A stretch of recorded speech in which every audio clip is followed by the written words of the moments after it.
Tahira, the pure one, marries Al-Amin, the truthful one. How does Khadijah come to know about the Prophet ﷺ? She was sick of being burned in business. She was looking for someone who was honest, who was trustworthy. And she was complaining to her sister Hala. And Hala referred the Prophet ﷺ to her, saying that he's a shepherd for some of my sheep. And said, he's an extremely trustworthy person. He has high character. Why don't you approach him? So she said, who should I approach? She said, approach his father, Abu Talib. When she goes to Abu Talib actually initially was hesitant. He didn't want to do it. But after some convincing, Abu Talib accepts the proposition. The Prophet ﷺ accepts to take her caravan to Sham for that year. And the person that would be paired off with him, Maysara, who would follow the Prophet ﷺ on behalf of Khadijah, saw his good character, said that the cloud never left him. When he would take naps, the trees would extend their branches over him. When he would be in the marketplace and they'd say, swear by Allat and Uzza, he would say, I've never sworn by them before. Maysara, who saw the good character of the Prophet ﷺ, the honesty of the Prophet ﷺ. In any case, the Prophet ﷺ, he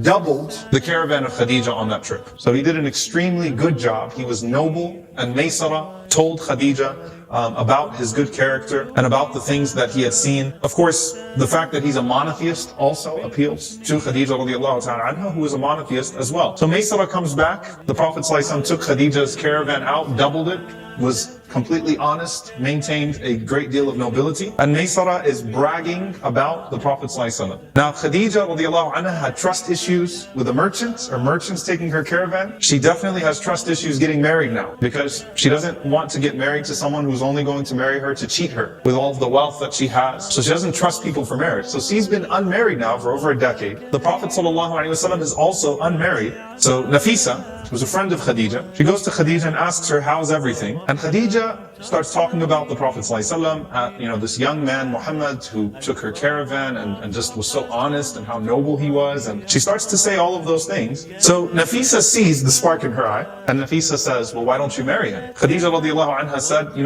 I wasn't interested in marriage, and I've been turning people down this whole time. So it's not really something I thought of. And Khadijah radiallahu anha, obviously the Prophet ﷺ, from an economic perspective, his class compared to her class is a very different class. Khadijah radiallahu anha, in a conversation with Nafisa, asks Nafisa to inquire from the Prophet ﷺ if he's even interested. She goes to the Prophet ﷺ, she says to the Prophet ﷺ, why don't you get married? He says, I have to care for my family, I have to take care of them, but who would you suggest anyway?